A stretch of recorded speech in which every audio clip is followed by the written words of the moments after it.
బాబు surety, భవిష్యత్ guarantee, ఇది చంద్రబాబు గారి సూపర్ 6.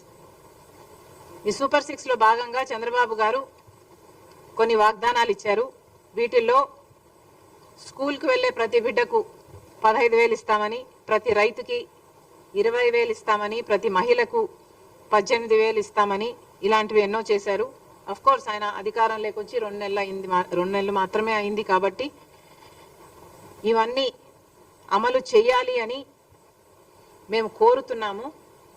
ఇంకా ప్రాబబ్లీ డిమాండ్ చేసే స్టేజ్కు రాలేదు ఇది.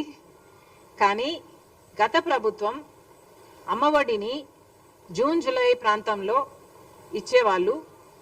వాళ్ళు ఇచ్చిన అమ్మఒడిని వాళ్ళు తల్లికి ఎంతమంది బిడ్డలున్నా 15,000 ఇచ్చేవాళ్ళు. కానీ చంద్రబాబు గారు ఎంతమంది బిడ్డలుంటే అంతమందికి 15,000 ఇస్తామని చెప్పారు.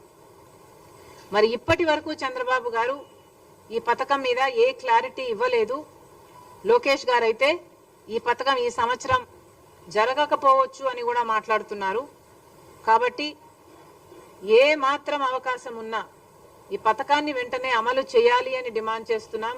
ఎందుకంటే మీరు చెప్తున్న సాకు ఇప్పుడు డేటా లేదు, మీ దగ్గర ఇన్ఫర్మేషన్ లేదు అని చెప్తున్నారు. కానీ గత ప్రభుత్వం డేటా అయినా ఉండాలి కదా. గత ప్రభుత్వం పథకం మీరు ఫాలో అవుతున్నప్పుడు కనీసం ఆ మేరకైనా మీరు ఇవ్వాలి కదా. అంటే 1 చైల్డ్ పర్ ఫ్యామిలీకి 1 చైల్డ్ అయినా ఆ డేటా అయినా మీ దగ్గర ఉంటుంది కదా. Why not start with them? మళ్ళీ కొసరు ఏదన్నా ఉంటే మళ్ళీ మీరు యాడ్ ఆన్ చేసుకోవచ్చు. కానీ అసలే ఇవ్వకపోవడం, అది కూడా జూన్ జూలై ఈ మాసాలలో ఇస్తే ఆ తల్లులకు పనికొచ్చే పథకం ఇది. కాబట్టి చంద్రబాబు గారు ఈ పథకం తల్లి దీవెన, అదేనా, తల్లికి వందనం, ఈ పథకం కింద ఏ మాత్రం వీలున్నా కనీసం 1 చైల్డ్ కైనా ఇవ్వాలని కాంగ్రెస్ పార్టీ కోరుతుంది. అలాగే మహిళలకి ఉచిత బస్సు, దీంట్లో ప్రాబ్లం ఏమిటో మాకైతే అర్థం కావటం లేదు. సూపర్ 6లో భాగంగా మీరు మహిళలకి బస్సులో ప్రయాణం ఉచితం అని మీరు చెప్పారు. మరి దీంట్లో విధి విధానాలు ఏముంటాయి? మహిళలు అన్నాక మహిళలే కదా.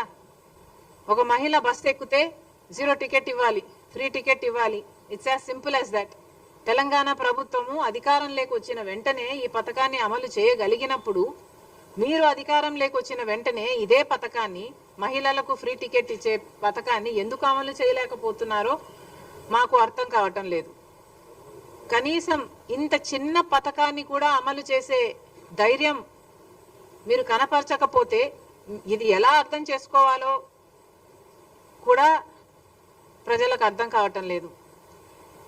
కాబట్టి కనీసం ఈ పథకం, మహిళలకు ఉచిత బస్సు అనే ఈ పథకమైనా వెంటనే అమలు చేయాలని కాంగ్రెస్ పార్టీ డిమాండ్ చేస్తుంది. తర్వాత రైతులకు ఏటా 20,000 ఇస్తామని చంద్రబాబు గారు చెప్పారు. మరి దానికి విధి విధానాలు అంటున్నారు. 80 లక్షల మంది రైతులు, కనీసం మీరు జూన్ జూలైలో ఇస్తే వాళ్ళకి పంట వేసుకోవడానికైనా పనికొచ్చేది. అది ఇవ్వకపోగా, అది ఎప్పుడు ఇస్తారా అని రైతులందరూ ఎదురు చూస్తుంటే అది ఇవ్వకపోగా విత్తనాల కోసం కొన్ని చోట్ల లైన్లలో నిలబడుతున్నారు అని మేము అడిగితే మమ్మల్ని ఎద్దేవా చేశారు. సరే పర్వాలేదు, రైతులు కష్టాలలో ఉన్నారు, వరదలు వచ్చాయి, పంటలు చాలా మందికి నష్టపోయారు. దాదాపు 2 లక్షల ఎకరాలలో నష్టం జరిగింది. కనీసం రైతు 15,000 రూపాయలైనా ఎకరాకు ఖర్చు పెట్టుకున్నాడు. మరి వాళ్ళకి మీరు నష్టపరిహారం చెల్లించండి అని మేము అదే పనిగా వరద ప్రాంతానికి వెళ్ళి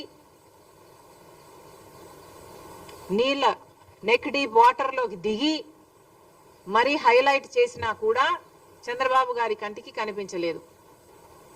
మరి అలాంటి రైతులని, వరద ప్రాంతాలలో మునిగిపోయిన ఆ పంటల్ని పరిశీలించినట్టుగా మాకు చంద్రబాబు గారు కానీ, పవన్ కళ్యాణ్ గారు కానీ, పురంధేశ్వరి గారు కానీ మాకెక్కడా కనిపించలేదు.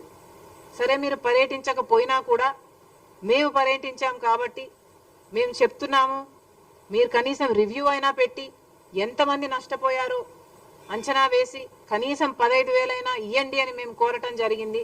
మీరేమో 3,000 ఇస్తామని చెప్పారు. ఆ 3,000 ఎక్కడికి సరిపోతుంది, ఎవరికి సరిపోతుంది? ఒకసారి ప్రభుత్వం ఆలోచన చేయాలి. ఏది అడిగినా ఈ మధ్య చంద్రబాబు గారు మాటకు ముందే డబ్బులు లేవు, గత ప్రభుత్వం అప్పులు చేసి వెళ్ళింది అంటున్నారు. అప్పులు చేసి వెళ్ళిన మాట వాస్తవం కావచ్చు, కానీ అప్పులు ఉన్నాయి అన్న సంగతి చంద్రబాబు గారికి తెలిసిన విషయమే. తెలిసే కూటమితో జత కట్టారు కాబట్టి ఈరోజు ప్రజలు ఆశలు పెట్టుకున్నారు. బీజేపీ అక్కడ అధికారంలో ఉంది, మీరు కూటమి పెట్టుకున్నారు. 25 ఎంపీలు వాళ్ళకే బుడిగలు చేస్తున్నారు కాబట్టి అక్కడి నుంచి డబ్బులు తెచ్చే బాధ్యత కూడా చంద్రబాబు గారిదే. ఇలా ప్రతిదానికి డబ్బులు లేవు అనకుండా చంద్రబాబు గారు ఏం చేస్తారో, ఎలా చేస్తారో ఏదో ఒకటి చెయ్యాలి. అన్ని పథకాలకు డబ్బులు తీసుకురావాలని కాంగ్రెస్ పార్టీ డిమాండ్ చేస్తుంది. మీరేమైనా మాట్లాడతారా?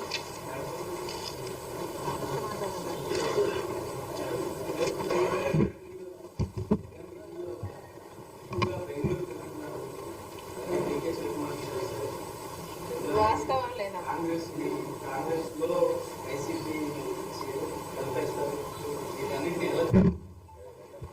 ఇంతకుముందే చెప్పినట్టున్నాం కదా, పిల్లకాలువలన్నీ సముద్రంలో చేరాల్సిందే అని. కలుపుతారా? కలపండి. Most welcome.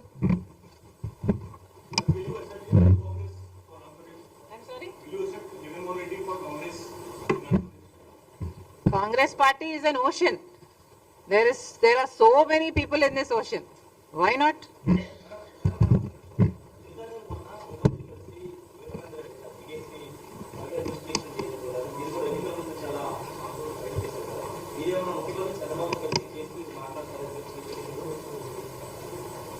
అవసరం ఉందని నేను అనుకోవటం లేదు, ఎందుకంటే సునీత ఆల్రెడీ కలిసింది ప్రభుత్వాన్ని.